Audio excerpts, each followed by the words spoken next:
What's up everyone? In today's video we're going to be giving you an inside look of what a night looks like inside of our van. A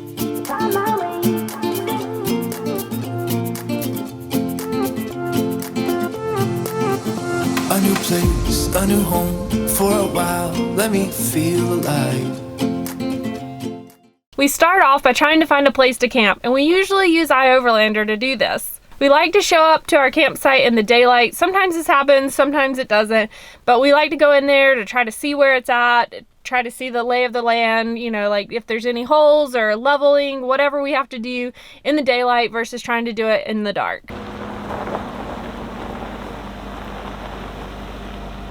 This isn't part of our nightly routine, but our oven keeps coming out from all of the curvy rows. I don't know if it wasn't attached properly or what, but before we do anything else, we need to reattach our oven so we can get on with this video.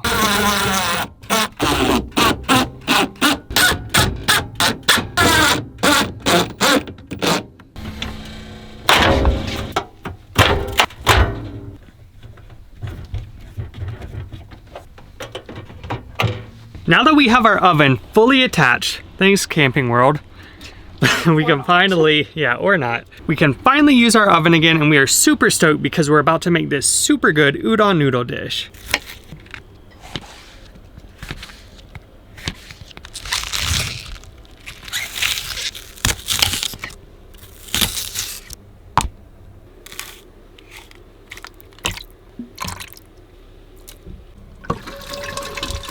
Alright, so the pots that we've got today, like I kind of have to strategically place them on the oven. The big pot can only go in the back in order for this saucepan to actually fit in the front.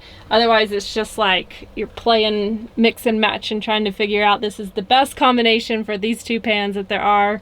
Tiny kitchen, big pots, that's the kind of problems you got to figure them out.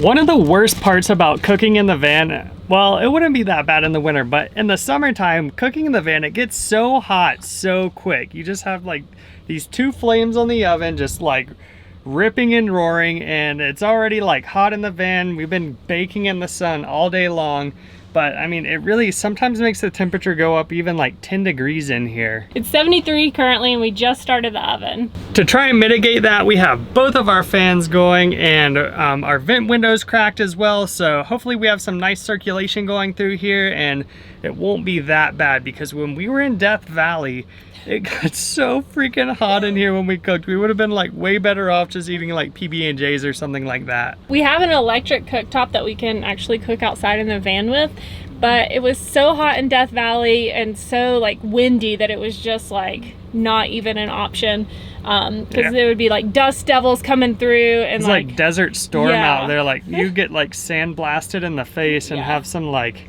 really nice gritty food, so that would have been awesome. Yeah, it wasn't an option there. Yeah, it wasn't an option then. We have used it before when our oven didn't work though, so that was cool.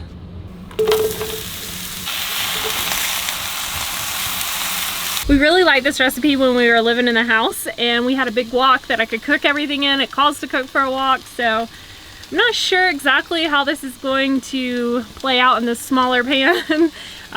There's a lot of vegetables here and really small pans, so there is currently 2 veggies. All of this has to go back in it, as well as a bunch of noodles. So fingers crossed everything works out in this pan.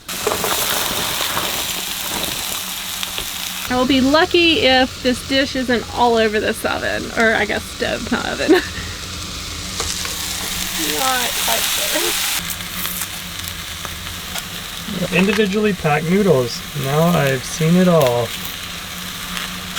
These actually aren't udon noodles. These are somen noodles.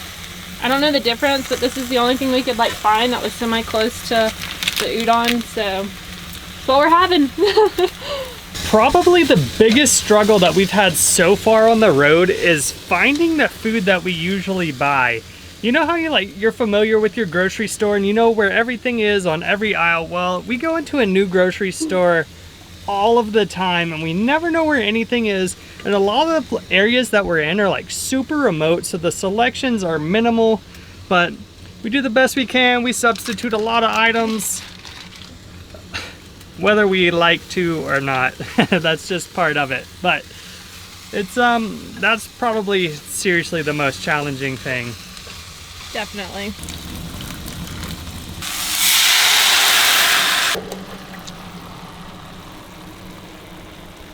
Well, on second thought, I think we're actually going to put the veggies and the sauce and stuff inside the noodle pot than the other way around, because it's just a lot bigger and this is just not as much room as the wok. On our first trip though, we did take the wok with us, but we realized it just took up like way too much room and was kind of a pain, and we get hung up on the drawer when we pull it in and out. So we were like, maybe we can go without it.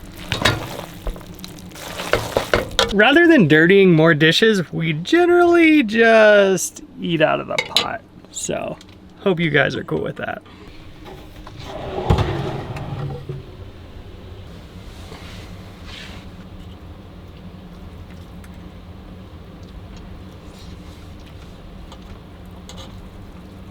Very good. No, I'm gonna say still pretty good. 74, not bad. We only went up 1 degree, but it is only like 60 something outside, so it was a little bit different in Death Valley when it was in the 80s. So after dinner, we go ahead and we do the dishes. I'm more of a soaker kind of person, you know, just put some soap in it, put some water, let it soak for a couple of days. Jelaine! Even when it doesn't need the soaking. You know, a good soak never hurt anything. Just after you're done drinking it, apparently needs soaking, in case y'all didn't know. It does, it like breaks down the coffee that's in the cup so that we can swish it out with ease. But Jelaine is a firm believer of just cleaning it up and getting it done, which is nice because we're not going down the road with a bunch of pots and pans in the sink like clanking around. So that is awesome, and good on her for doing that. She makes me a better person for it. He doesn't believe that. He really doesn't. Something you may not know about having a hot water heater in a van is from the hot water heater to the sink, we have about probably 10 plus feet of pipe that the water has to travel through. So that's 10 plus feet of water that's not actually being heated. So if we wait for the hot water to kick on in the sink, by the time it gets there, we've already wasted a ton of water. So a lot of times when we're doing dishes, what we do is we go ahead and put cold water into the pot or pan or whatever we're doing, and then we just heat it up on the stove. And it's kind of like a double-edged sword. It's like, do you waste gas or do you waste water? We generally just end up wasting gas because we really don't use it that often. Just especially in the summertime, we don't really need our heater, and we just use it for cooking primarily, which doesn't really use a whole lot. And now that I'm thinking about it, what I just said doesn't make any sense because the hot water heater also requires gas. So you waste gas either way. I was wondering, you were sitting there saying that, I was just like, but the hot water heater runs off gas, but whatever. You guys see what she does? She just lets me sound like an idiot. I get in trouble if I correct him, and I get in trouble if I don't, and he realizes it. So maybe I should just not say anything at all and be like, oh, really? No. Dude. So another way we conserve water when we're doing dishes, we like go ahead and heat all of the water up, put some soap in it, rinse all of that stuff off, and then we'll actually take the water from here, the soapy water, and we'll dump it into the pan as well. So yeah, that's pretty much how we do dishes, and it's, you know, as you can tell, super exciting. All right, now it's time for you to start rinsing. I mean, start drying now that I've rinsed. Your duty has arrived.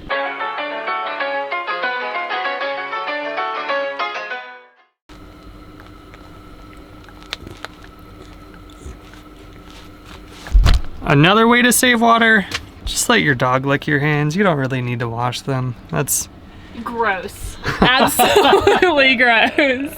I'm a dog lover, love them to death, but no, you gotta draw the line somewhere, and that line is drawn. God. Living in a van with Ben and a dog. The campsite that we're in is super cool. We actually have a killer view of Mount Shasta. We're kind of lower down, so some of the trees block out the view a little bit. So once the sun goes down a little bit more, the light gets good.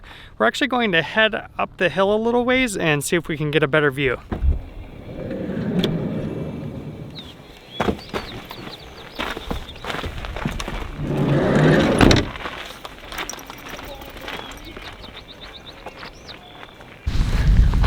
man, really cools off when that sun goes down behind the mountain. For real. I'm not exactly sure where we're headed right now, but I do know we're going up to try and get up above the trees. I was thinking maybe we could go up there, but looks like it's super thick, and I don't know that that's actually going to be an option.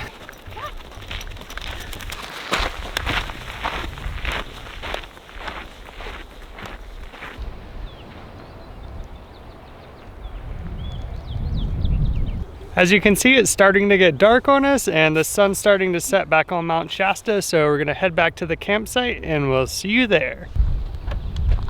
Whenever we've been out and we get back at night, generally what we do first is we just go ahead and put up all of our magnetic shades, which these things are awesome. They are so sick. They go up so easily. As you can see, Jelaine just put that up in like 1 second. And then we put down our blackout curtain in the front, just to block all that noise. And actually, like when it's cold or even hot outside, the front cab area like really contains a lot of that air, so really we're just like heating or cooling this small space from the cab back.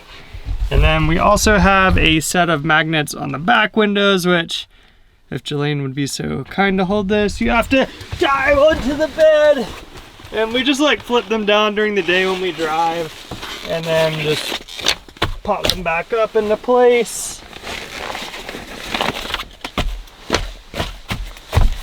And yeah, that gets us good, so it's no one can see any lights from the outside if we're trying to be stealth, or if like we're sleeping in a Walmart parking lot or a truck stop, it blocks like any lights in the parking lot or people pulling in or whatever. So we are super stoked to have these there. Definitely one of the coolest things we have in the van. She loves to get in our bed, so what we do about this time, as you can tell, she's ready to get in. She's asking to get picked up and put into bed. Say, Daddy, pick me up. Yep, so she gets her wishes. Always. We toss her in the bed, and that way she's like completely out of this small little aisleway that we actually have to walk in. So we get her out of the way, and then generally we just like hang out and watch a TV show or something like that. Before we jump into bed and like kind of chill out for the rest of the evening, I like to like wash my face and get kind of freshened up before we go to bed. It just makes me feel a lot better, and I actually sleep a whole lot better. And if anyone was wondering about my skincare routine, I just like eat chocolate covered orange peels, so it does wonders. The fall is coming, I can feel it. The breeze brings goosebumps to my skin. Tonight the whiskey feels stronger. Gasoline on hidden desires. So I'll throw. We love our bump outs for sleeping for sure, but usually when we watch TV, we're not like laying down in bed. We usually like to like sit up against the wall like this. But this is when the bump out stinks, because it like digs right into your shoulder blades or the back of your neck. So what we've done to remedy this serious issue we have here, folks, is we take our pillows, our decorative pillows, which aren't actually like pillows, they're just a pillow casing, and then we have like extra jackets or shirts or whatever, just like extra clothes that we don't wear, we keep in here, and then we'll swap it out like whenever the season changes. But we use this to pack out that, and then this buddy goes in, and ooh, it's nice. During the day, we keep Gabby's bed up between the two front seats just so we have a little bit more room, but she doesn't actually get to sleep in the bed with us. That's Jelaine's rule. I'm the fun one.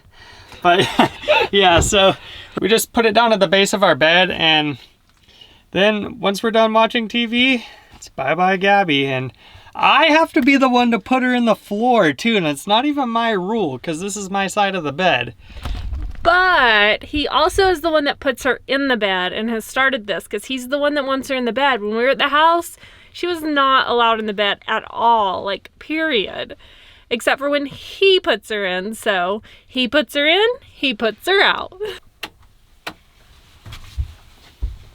There's an air gap safeguard so that the liquid capital cannot be electronically tracked. All right, Gabby. It's that time. Come on. Come on. Come on, baby. Come on. It's time to go to sleep. Good girl. All right, Gabby's going to bed and so are we, so we'll catch you all next week. If you enjoyed this video, give it a thumbs up. If you have any questions about our nightly routine, drop them in the comments. We're Ben and Jelaine with Nomadic Visuals, and we'll see you next time. Bye. Good night. Good night.